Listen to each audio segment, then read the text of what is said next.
Welcome to Aadya TV. మనతో పాటు group 1 అభ్యర్థి సింధు ఉన్నారు. ఆమెను అడిగి తెలుసుకునే ప్రయత్నం చేద్దాం. మేడం నమస్కారం. నమస్కారం. బాగున్నారా?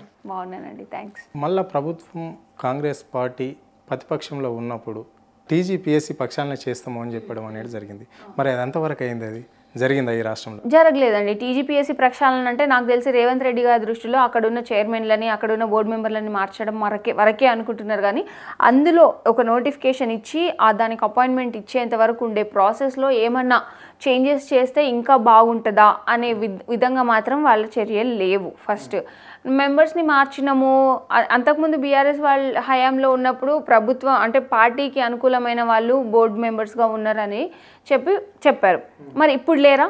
ఇప్పుడు కాంగ్రెస్కి రేవంత్ రెడ్డి గారికి అత్యంత దగ్గరగా ఉన్న వ్యక్తులు బోర్డులో లేరా? మరి ఏ రకంగా నువ్వు ప్రక్షాళన చేసినట్టు? అంటే వాళ్ళు ఉన్నప్పుడు వాళ్ళకు అనుకూలమైన వాళ్ళు నువ్వు ఆరోపణ చేసినప్పుడు మళ్ళీ నువ్వు అది ఎందుకు రిపీట్ చేసినావు? అప్పుడు నువ్వు ఆరోపణ చేసి మమ్మల్ని అందరినీ మేము ఇది చేస్తాం అది చేస్తామని చెప్పినావు, అది రిపీట్ చేయకూడదు కదా. దేశంలో ప్రతి డిపార్ట్మెంట్కి సంబంధించిన వాళ్ళు ఇప్పుడు వాళ్ళ సామాజిక వర్గానికి చెందిన వాళ్ళు ఉన్నారనేనా? వాళ్ళ సామాజిక వర్గం చెందిన వాళ్ళని నేను అనట్లేదు. నేను అనేది మీ పొలిటికల్ పార్టీకి సంబంధించిన మనుషులు టీజీపీఎస్సీ బోర్డులో ఉన్నారా లేదా? ఉన్నారో లేరో అందరికీ తెలుసు. దాన్ని నేను కొత్తగా చెప్పాల్సిన అవసరం లేదు. మీరు రేవంత్ రెడ్డి గారు అపోజిషన్ లీడర్ ఉన్నప్పుడు ఆరోపణ చేసిండ్రు కాబట్టి మీరు మళ్ళీ అదే రిపీట్ చేశారు. మీరు మళ్ళీ ఏ రకంగానైతే బీఆర్ఎస్ హయాంలో వాళ్ళు ఉన్నారు అని చెప్పి ఆరోపణ చేశారో మీరు కూడా అదే రిపీట్ చేసినారు కదా. ఇప్పుడు వాళ్ళకి మీకు తేడా ఏంటి? మీరు బీఆర్ఎస్ వాళ్ళ మీద నిందలేసినారు, మీరు అదే చేసినారు. తేడా ఏముంది ఇక్కడ? ప్రజాప్రభుత్వము బీఆర్ఎస్ ప్రభుత్వానికి దీనికి నాగక నక్కలోకంకున్న తేడా ఉంది అని చెప్పేసి ముఖ్యమంత్రి పదే చెప్తుంటాడు ఈ వాడు. అవును, వాస్తవమా కాదా? నిజంగానే మాకైతే తేడాగా అనిపించిందండి. నిరుద్యోగులం మేము ప్రొటెస్ట్లు చేయడానికి వచ్చినప్పుడు GO29 విషయంలో మీరు గమనించి అశోక్ నగర్ రోడ్ల మీద ఆడపిల్లలను చూడకుండా కూడా ఈడ్చుకుంటూ పోయిన రోజులు ఉన్నాయి. పోలీస్ వాళ్ళు రోడ్ల మీద ఈడ్చినారు ఆడపిల్లల్ని, కనీసం ఆడపిల్లలను కూడా పట్టించుకోకుండా చేసినారు. మరి ఇది ఏ రకంగా ప్రజాప్రభుత్వం అవుతుంది? ఇట్లాంటి చర్యలు ఏవి బీఆర్ఎస్ ప్రభుత్వంలో నేను చూడలేదు. ఒకటి అంటే నేను నిరుద్యోగులకు సంబంధించిన దాని గురించి నేను చెప్తున్నా. మేము బీఆర్ఎస్ ప్రభుత్వంలో ఉన్నప్పుడు కూడా నిరసన తెలిపినాం. టీజీపీఎస్సీ దగ్గరికి వేలాది మందిగా తరలి వచ్చి నిరసన తెలిపినాం. కానీ ఆ రోజు ఎవరి మీద కూడా అన్నెసెసరీగా చేయి వేయలేదు పోలీస్ వాళ్ళు. మాకు కొంత సమయం ఇచ్చిండ్రు, మీ నిరసన తెలుపుకోండి అని చెప్పిండ్రు. కానీ ఈరోజు మేము అదే టీజీపీఎస్సీ ముట్టడి కోసం పోయినప్పుడు ఎంతమంది పోలీసు వాళ్ళని పెట్టుకున్నారు? ఆ టీజీపీఎస్సీకి 2 కిలోమీటర్స్ రేడియస్లో మొత్తం పోలీస్ వాళ్ళని పెట్టిన ఎందుకు? అది ప్రజాప్రభుత్వమా పోలీస్ ప్రభుత్వమా? మా కంటికైతే అది పోలీస్ ప్రభుత్వం లాగానే కనిపిస్తోంది. నీకు నిజంగా నువ్వు అన్నీ కరెక్ట్గా చేసుంటే ఎందుకు భయపడాలి? మీకు ఇది చేసినాము అని చూపించండి, బయటకు వచ్చి మాట్లాడొచ్చు కదా. ఎందుకు మాట్లాడట్లేదు? అక్కడే క్లియర్గా అర్థమైపోతుంది. ఇంకొకటి ఏమంటారు, నిరుద్యోగులందరూ కాంగ్రెస్ నాయకులు కొంతమంది మాట్లాడతారు, నిరుద్యోగులందరూ మా వెంటే ఉన్నారు, ఇప్పుడు ధర్నాలు కానీ ఇవన్నీ చేసే వాళ్ళంతా పెయిడ్ ఆర్టిస్టులు, ఎవరో ప్రలోభ పెడితే చేస్తున్నారు అనేసి మాట్లాడుతున్నారే. రీసెంట్గా ఒక 2 రోజుల క్రితం చిక్కడపల్లి సెంట్రల్ లైబ్రరీ వేదికగా ఎక్కడికైతే రాహుల్ గాంధీ గారిని తీసుకొచ్చినారో అక్కడికి మొన్న రియాజ్ అని గ్రంథాలయ చైర్మన్ వచ్చారు. ఆయనను ఎందుకు ముట్టడించిండ్రు? నిరుద్యోగులు ఆయనను ఎందుకు ముట్టడించిండ్రు? ఆయన కూడా ఒకప్పుడు నాయకుడే కదా. ఆయన అందరినీ రెచ్చగొట్టి అశోక్ నగర్ అడ్డాగా చేపించిండు కదా. ఆయనను ముట్టడించడానికి కారణం ఏంది? మీరేం ఇయ్యలేదు కాబట్టి సమాధానం చెప్పలేక వెళ్ళిపోయినారు, వెనక్కి వెళ్ళిపోయినారు. అంటే ఇప్పుడు మీ దగ్గర మీతో తిరిగిన వాళ్ళు పదవులలో ఉన్నారు.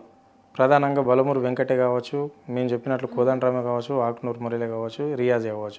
మీరు ఎప్పుడన్నా పోయాలకు మెమోరాండం ఇచ్చారా మీ సమస్యల పైన? తెలుసా? ఇప్పుడు ఆల్రెడీ తెలుసు, కానీ మీరు ఇచ్చారా? మీ ఇవ్వాల్సిన అవసరం ఏముందండి? ఇప్పుడు తెలీదా సమస్యలు ఏంటో వాళ్ళకి?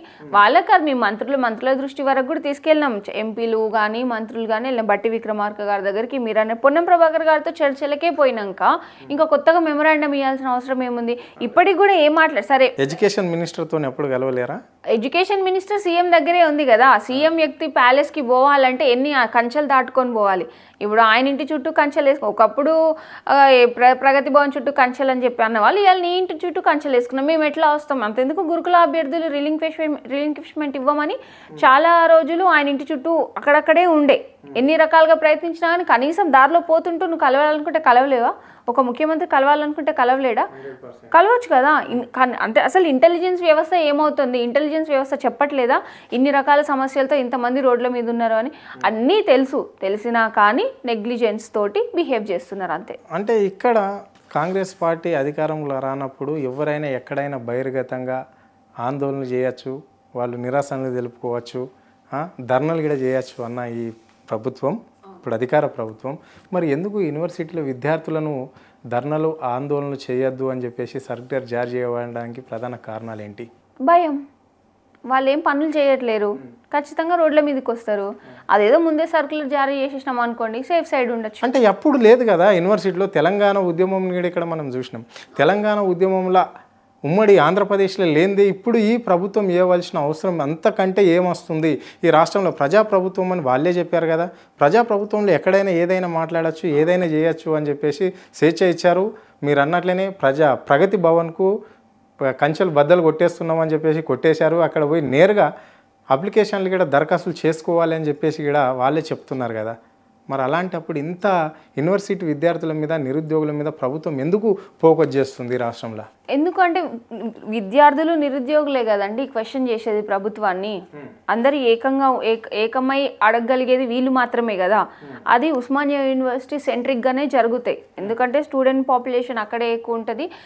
ఉస్మానియా యూనివర్సిటీ అంటేనే ఉద్యమాలకి పెట్టింది పేరు కాబట్టి అదొక ఐకానిక్ ప్లేస్ లాగా కన్సిడర్ చేస్తాము. అక్కడి నుంచి ఏదైనా మొదలు పెడతారు, నడిపిస్తూ ఉంటాం. ఎందుకంటే అందరు స్టూడెంట్స్ అక్కడ ఉంటారు. ఏదైనా దానికి ఒక సిగ్నిఫికెన్స్ అనేది ఉంది కాబట్టి దాన్ని వేదికగా చూస్ చేసుకుంటారు. సో దాన్నే స్టార్టింగ్లోనే అణిచివేస్తే రేపొద్దున మళ్ళీ జనరల్ ఎలక్షన్స్కి వెళ్ళే ముందు ఇట్లాంటి నిరసనలు ఇవన్నీ తెలుపుకునే ఛాన్స్ ఉండదు కదా. ఆయన ప్రభుత్వంలో సీఎం రేవంత్ రెడ్డి గారు చేయలేని పనులను ఎత్తి చూపే ఛాన్స్ ఇవ్వకుండా ఉండడం కోసం ఇది జారీ చేసినారు. ఇప్పుడు ఆయన ప్రజాప్రభుత్వము, మీరు ఎప్పుడైనా వచ్చి దరఖాస్తు చెప్పుకోవచ్చు, మీ సమస్యలు ఏంటో చెప్పుకోవచ్చు అని చెప్పినారు. ఎప్పుడు సీఎం రేవంత్ రెడ్డి గారు వచ్చినారండి? సీఎం రేవంత్ రెడ్డి గారు కాదు, ఒక మినిస్టర్ వచ్చింది చూపించండి. 2-3 నాకు తెలిసి హార్డ్లీ 3-4 టైమ్స్ ఏమైనా వచ్చి ఉంటారు మినిస్టర్స్. ఏం లాభం? ఎన్నిసార్లు ఉన్నారు? నాకు తెలిసి అయితే లేరు. అంటే వాళ్ళ నివాసం, కానీ మేము పోలేం కదా అక్కడి వరకు. నివాసం అక్కడనే ఉంటది కదా, పోలేరంటారా మీరు? ఎవరు ఛాన్స్ ఇస్తున్నారు వెళ్ళడానికి? అన్ఎంప్లాయ్మెంట్ అనే ఇష్యూ చెప్తేనే ఎవరికైనా తెలిసిన కాంగ్రెస్ నాయకులకు చెప్పి తీసుకెళ్ళండి, మాకు అపాయింట్మెంట్ ఇప్పివ్వండి అంటే, లేదా ఆ ఇష్యూ అయితే మాత్రం నేను జోక్యం చేసుకోను అంటున్నారు అని అంటే, మీకు ఏ రకంగా పైనుంచి ఇన్స్ట్రక్షన్స్ ఉంటే ఆ మాటలు మాట్లాడతారు? ఇప్పుడు నీకు నిజంగా చిత్తశుద్ధి, మీరు నిజంగా చేయాలి అనుకుని ఉన్నప్పుడు పిలుచుకోవడం పెద్ద కష్టమా? ఇప్పుడు బల్మూరి వెంకట్ గారికి ఒక ఫోన్ కాల్ చేసి చెప్పినా కానీ వాళ్ళ సమస్యలు ఏముని వాళ్ళని తీసుకొని రా చర్చకి అని అంటే తీసుకెళ్లారా వారు? రైట్. వాళ్ళకే యాక్సెస్ లేదన్నట్టుగా అనిపిస్తోంది నాకు ఇప్పుడు. వాళ్ళే వెళ్ళలేకపోతున్నారు. ఎంతసేపు మేము చెప్పినాం అన్నాం కానీ ఒక్కటి కూడా ప్రెస్కి ఎందుకు రిలీజ్ చేయలే? నిరుద్యోగ అంశం పైన చర్చ జరుగుతుంది అని ఇప్పటి వరకు ఎక్కడైనా స్క్రోలింగ్ చూసినానా? వీడియో పక్కన పెట్టండి, స్క్రోలింగే లేదు. అంతెందుకు క్యాబినెట్ మీటింగ్లోనే అసలు ఎజెండానే లేదు నిరుద్యోగ అంశము. ఇంకా ఏ రకంగా ఆయన ఫోకస్ చేస్తున్నాడు దీనిపైన? ఆయన ఫోకస్ అంతా కేవలం ఎట్లా అనగదొక్కాలి, ప్రశ్నించే వాళ్ళని ఎట్లా అనగదొక్కాలి, ఈ నిరుద్యోగులను ఎట్లా అనగదొక్కాలి, వీళ్ళని ఎట్లా మభ్యపెట్టాలి, అందులో ఉంది తప్ప వీళ్ళకి ఏదో చేయాలనే ఉద్దేశం అనే ఆ ఫోకస్ మాత్రం లేదు. అంటే ఇప్పుడు వస్తున్నాయి స్థానిక సంస్థల ఎన్నికలు. మరి నిరుద్యోగులు గతంలో అసెంబ్లీ ఎన్నికల్లో మాత్రం కాలు గజ్జగట్టుకొని కాంగ్రెస్ వైపు చూసినాము అని చెప్పేసి మీరు చెప్పారు. మరి ఇప్పుడు ఏ విధంగా ఉండబోతోంది స్థానిక సంస్థల ఎన్నికలు? ఎందుకు ప్రభుత్వం ఇంత లేట్ చేయవలసి వచ్చింది? స్థానిక సంస్థల ఎన్నికలు ఎందుకు పెట్టలేకపోతుంది? స్థానిక సంస్థల ఎన్నికలు ఎందుకు పెట్టలేదంటే గత సంవత్సరం నుంచే అర్థమైపోయింది రేవంత్ రెడ్డి గారి పరిపాలన విధానం ఏంటి ఇదంతా అనేది. ఎందుకంటే రైతుల విషయంలో కొన్ని గమనించినాం. రైతు రుణమాఫీ చేసినామన్నారు, అందరికీ చేయలేకపోయినారు. రైతు బంధు అందరికీ ఇవ్వలేకపోయినారు. సో దీనివల్ల వాళ్ళకి కొంచెం యాంటీ ఇన్కంబెన్స్ అనేది పెరిగిపోయింది. అండ్ ఇంకొకటి బీసీ రిజర్వేషన్ 42% ఇస్తామని చెప్పిండ్రు. అది కూడా నాకు తెలిసి ఇవ్వలేదు. క్యాస్ట్ సెన్సెస్ ఒకటి వచ్చింది, అది కూడా తూతు మంత్రంగానే కానిచ్చేసినారు. ఏ ఒక్కటి కూడా సక్రమంగా చేయలేదు. కాబట్టి కొంచెం ఎంత డిలే చేసుకుంటే వాళ్ళకి అంత మంచిది కదా. ఎందుకంటే ప్రభుత్వం వచ్చిన తర్వాత వాళ్ళ పనితీరుని చూపించేది లోకల్ బాడీ ఎలక్షన్స్ అని నాకు అనిపిస్తుంది. అంతే కదా. ఇప్పుడు దాని తర్వాత ఎంపీ ఎలక్షన్స్ అంటే 6 నెలల్లో వచ్చినాయి కాబట్టి 6 నెలల్లో పెద్ద ప్రోగ్రెస్ ఏమి ఉండదు కొత్త గవర్నమెంట్. సో ఇప్పుడు కొంచెం ఒక 2 సంవత్సరాలు వచ్చింది, 2 సంవత్సరాల పనితీరు ప్రోగ్రెస్ కార్డు ఇందులోనే కనిపిస్తుంది కదా లోకల్ బాడీస్లో. సో అందుకు కొంచెం డిలే చేసుకొని ఉంటారని నాకు అనిపించింది.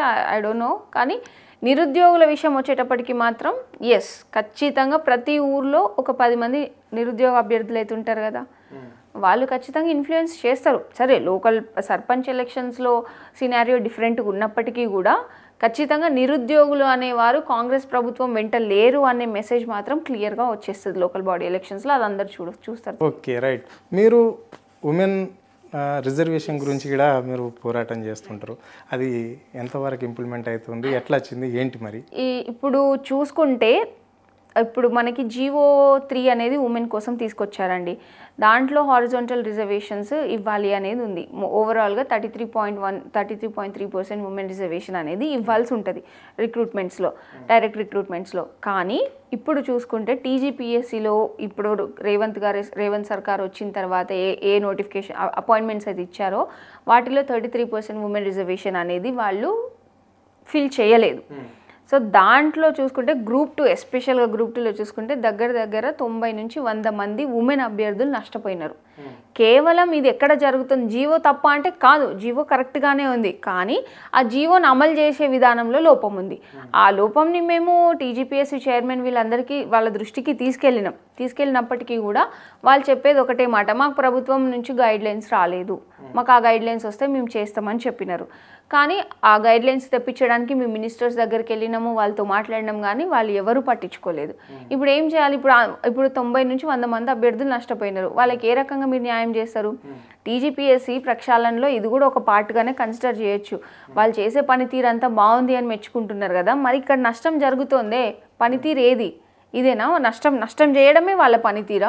ఎన్ని రకాలుగా ప్రయత్నం చేసినా కానీ అవ్వట్లేదు. ఇది ఓన్లీ గ్రూప్ 2 కాదు, గ్రూప్ 3లో అట్లాగే నష్టం జరిగింది, గ్రూప్ 4లో కూడా అట్లాగే నష్టం జరిగింది. చాలామంది, కొన్ని వందల మంది మహిళా అభ్యర్థులకి అన్యాయం జరిగింది ఇందులో. సో దీని మీద మేము కొంచెం న్యాయ పోరాటం అయితే చేస్తూ ఉన్నాము. సో చూడాలి, ఇంకా జడ్జ్మెంట్, ఇంకా జ్యుడిషియరీకి వదిలేసినాం, నెక్స్ట్ ఏమవుతుంది. ఎందుకంటే మినిస్టర్స్కి చెప్పినా పట్టించుకోలేదు, అధికారులకు చెప్పినా పట్టించుకోలేదు అంటే ఇంకెవరి దగ్గరికి వెళ్ళాలి? రోడ్ల మీదకి వచ్చి చేసేంత అయితే ఉండదు కదండి. అన్నిసార్లు ప్రతిదీ రోడ్ల మీదకి వచ్చి చేస్తేనే పని అవ్వదు కదా. ఇప్పుడు నష్టపోయిన అభ్యర్థులందరినీ రమ్మంటే వాళ్ళకి కొంతమందికి అవేర్నెస్ ఉంటుంది, కొంతమందికి అవేర్నెస్ ఉండదు, కొంతమంది రూరల్ బ్యాక్గ్రౌండ్ నుంచి ఉంటారు. అయ్యో మేము ఎక్కడ వెళ్ళి అడగాలనేది కూడా వాళ్ళకి తెలియదు చాలామంది. అట్లా తెలియక కూడా నష్టపోయిన వాళ్ళు చాలామంది ఉన్నారు. సో దానికోసం సరే జ్యుడిషియరీ త్రూ ఏమన్నా మాకు న్యాయం జరుగుతుందా అనే ఆ వేలో మేము ట్రై చేస్తున్నాము. సో కేసు అండర్ ఆర్గ్యుమెంట్స్ ఉంది, చూడాలి. అంటే ఇప్పటికీ కాంగ్రెస్ పార్టీ అధికారంలోకి వచ్చి 18 నెలలు అవుతుంది.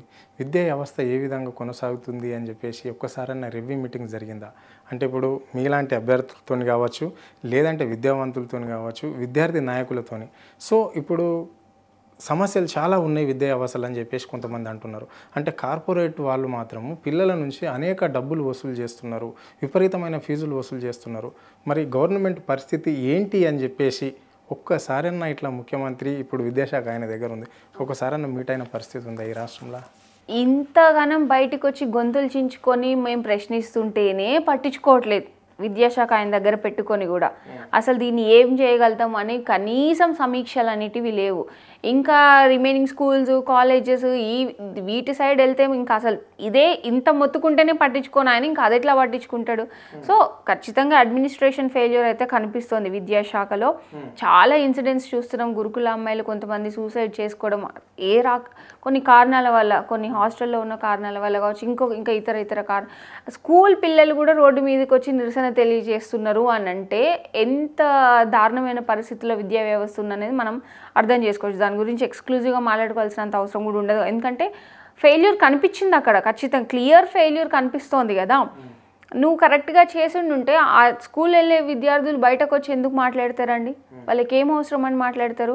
వాళ్ళని కూడా హాస్టళ్లలో ఉండే విద్యార్థుల్ని కూడా రాజకీయ నాయకులు ప్రేరేపించగలుగుతారా? అండర్ గవర్నమెంట్ కంట్రోల్లో ఉంది, గవర్నమెంట్లో ఉన్నది కాంగ్రెస్, దానికి ఆపోజిషన్ వాళ్ళు ప్రేరేపించలేరు కదా. అక్కడే ఫెయిల్యూర్ కనిపించింది. ఇన్ని జరుగుతున్నా కూడా కొంచెం సవరించుకుందాము, దానికి సమీక్షలు చేద్దాము అనే ఆలోచన మాత్రం గవర్నమెంట్లో కనిపించట్లేదు. ఇప్పుడు విద్యా కమిషన్ దానికి ఆకునూరి మురళి గారు ఉన్నారు, ఆయనేం సమీక్షలు చేస్తున్నారు, ఆయనేం బాగుపరుస్తున్నారు విద్యా వ్యవస్థను అనేది మాత్రం మాకు అర్థం అవ్వట్లేదు. ఆయన నిరుద్యోగుల అంశంలోనే ఏం మాట్లాడలేదు. సరే పోనీ విద్య దాంట్లో అయినా మాట్లాడతారంటే దాంట్లో కూడా మాట్లాడట్లేదు.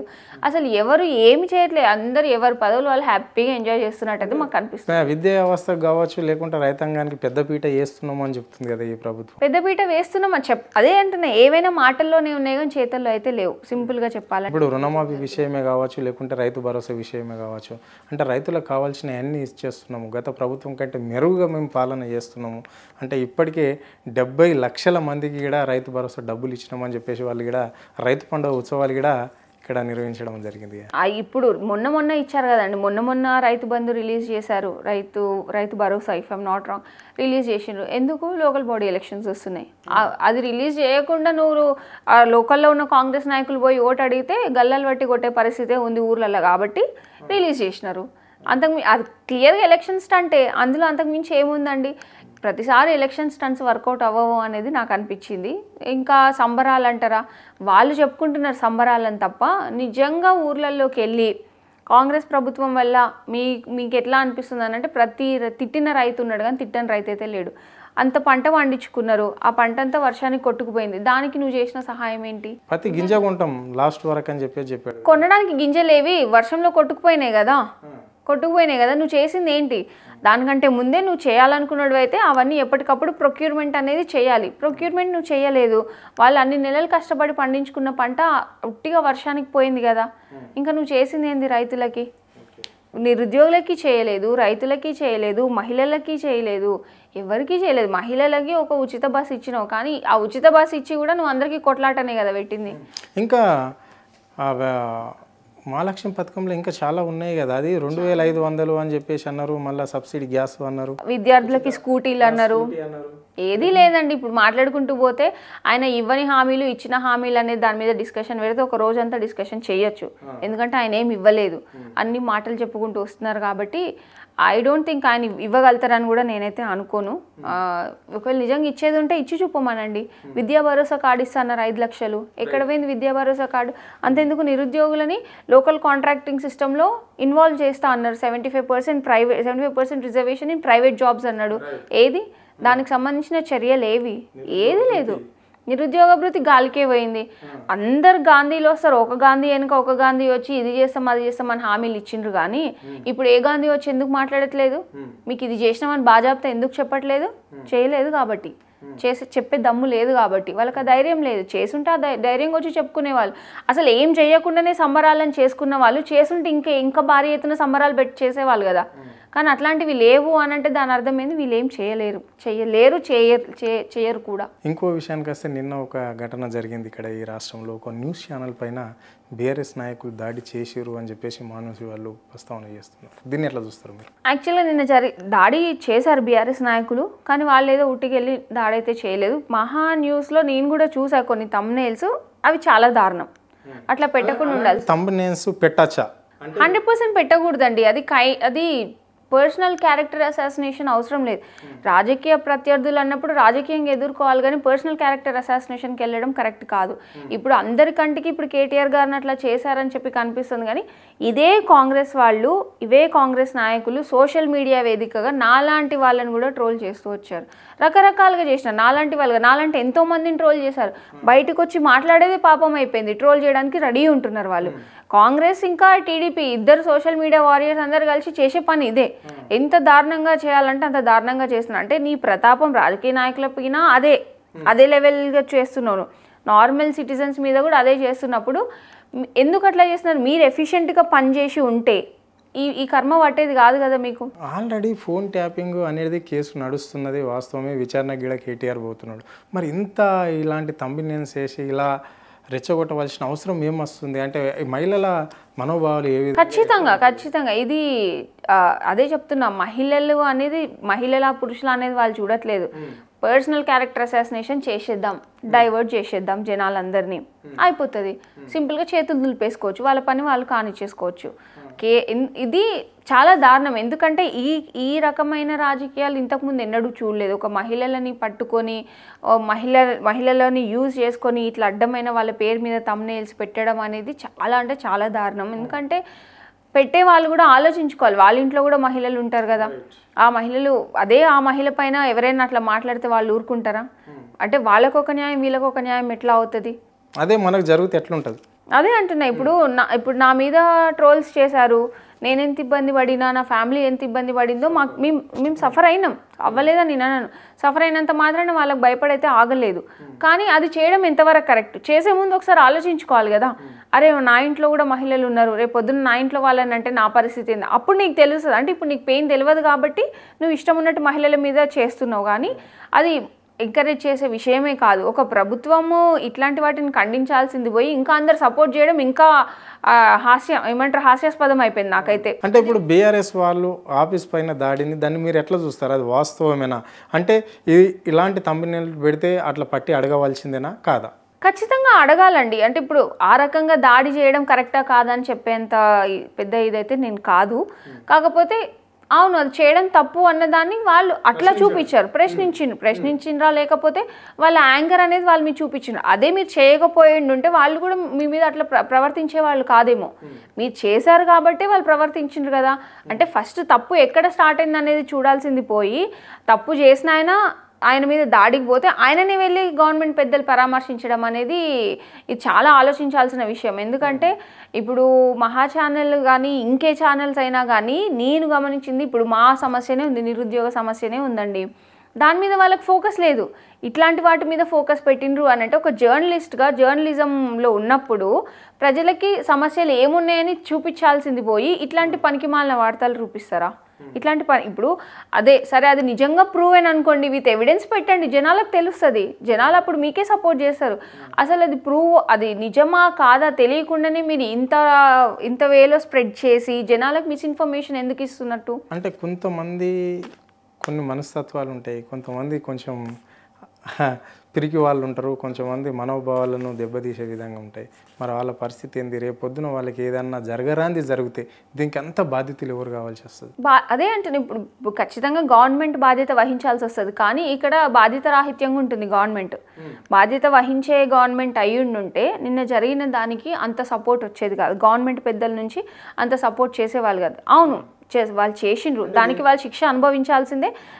వాళ్ళు లీగల్గా ఎట్లా వెళ్ళాలో అట్లా చేసుకుంటే అయిపోయేది. కానీ డిప్యూటీ సీఎం బట్టి విక్రమార్క గారు వెళ్ళి ఎందుకు పరామర్శించాల్సి వచ్చింది? పొన్నం ప్రభాకర్ గారు ఎందుకు వెళ్ళాల్సి వచ్చింది? అంటే వాళ్ళకి ఏం పనులు లేవా రాష్ట్రంలో? ప్రజలకు సంబంధించిన సమస్యలు అంటే సమాజం ఏమనుకోవాలి? వాళ్ళు ఇట్లా పోయి ఇట్లా పరామర్శించడం ఇండైరెక్ట్ మెసేజ్ ఇస్తున్నారు. చేస్తే దీని వెంట వీళ్ళు ఉన్నారు అనుకోవాలా, లేదనుకోవాలా, లేకుంటే దీన్ని సమర్థిస్తున్నారా, లేదా దీన్ని ఈడికి ఆపేద్దామని అనుకోవాలా అని చెప్పేసి ప్రజలు ఏ విధంగా దాన్ని చూడాలి, ఏ కోణంలో చూడాలి? ప్రజలకు క్లియర్ కట్గా అర్థమైపోయిందండి. ఇప్పుడు గవర్నమెంట్ పెద్దలు వెళ్ళి పరామర్శించిండ్రు అంటేనే సమర్థించినట్టే కదా. అంటే మహా న్యూస్ వాళ్ళు చేసిందంతా కరెక్టే అని వాళ్ళు సమర్థించినట్టే కదా. ఇప్పుడు మహా న్యూస్ వాళ్ళైనా ఆధారాలు ఉంటే బయట పెట్టాల్సింది, గవర్నమెంట్ పెద్దలైనా ఆధారాలు ఉంటే బయట పెట్టాల్సింది. ఇవేమీ లేకుండా అసలు కరెక్ట్ ఏందో నిజమేందో అబద్ధమేందో తెలియక ముందే ఇంత భారీ ఎత్తున అబద్ధ ప్రచారాలు చేస్తూ దానికి వీళ్ళు మద్దతు ఇవ్వడం అంటే దాన్ని మనం ప్రజలకు ఏమర్థమవుతుంది? ఎస్ వీళ్ళు ఒకటి అంటే వీళ్ళంతా తప్పుడు ఇన్ఫర్మేషన్ని సమర్థిస్తున్నారు. అంటే గవర్నమెంట్ న్యాయంగా ఏవైనా చర్యలు తీసుకోవాల్సి ఉంటే మహా న్యూస్ మీద కూడా తీసుకోవాల్సి ఉండే చర్యలు, కానీ తీసుకోలేదు కదా. ఏ రకంగా ఇప్పుడు మీరు వేయడం అది కరెక్ట్ కాదు అని ఖండించాల్సింది కదా. ప్రభుత్వంలో ఉన్న వాళ్ళు చేయలేదు, అట్లా కూడా చేయలేదు. మరి ఎందుకు టార్గెట్ అవుతున్నారు బీఆర్ఎస్ నాయకులు? ఇక్కడ కాంగ్రెస్ నాయకులకు ప్రతిసారి వాళ్ళని టార్గెట్ చేయవలసిన అవసరం ఏముంది? ఇంకా అది రాజకీయంగా చాలా ఉంటాయి. రాజకీయంగా ఎందుకు టార్గెట్ చేస్తారు ఏంది అని చెప్పలేను నేను, నాకు కూడా తెలియదు. కాబట్టి నార్మల్గా నేను ఒక నార్మల్ సిటిజన్ లాగా చూసినప్పుడు మాత్రం నాకు అనిపించిన వ్యూ మాత్రమే నేను చెప్తున్నా. ఎందుకు టార్గెట్ చేస్తున్నారంటే రాజకీయంగా ఎదుర్కోలేకపోతున్నారు. రాజకీయ ప్రత్యర్థులని రాజకీయంగా ఎదుర్కోలేక వాళ్ళు కాంగ్రెస్ ప్రభుత్వం చేయలేని పనులని వీళ్ళు ఎత్తి చూపుతున్నారు. సో దాన్ని ఆపాలి అని అంటే ఏదో ఒక రకంగా డైవర్షన్ పాలిటిక్స్ చేయాలి అనుకుంటున్నారు. అదే విధంగా డైవర్షన్ పాలిటిక్స్ చేస్తూ వస్తున్నారు. థ్యాంక్ యూ మేడం, మీ అమూల్యమైన మాకు కేటాయించినందుకు ధన్యవాదాలు. థ్యాంక్ యూ సో మచ్ అండి. Thanks for having me.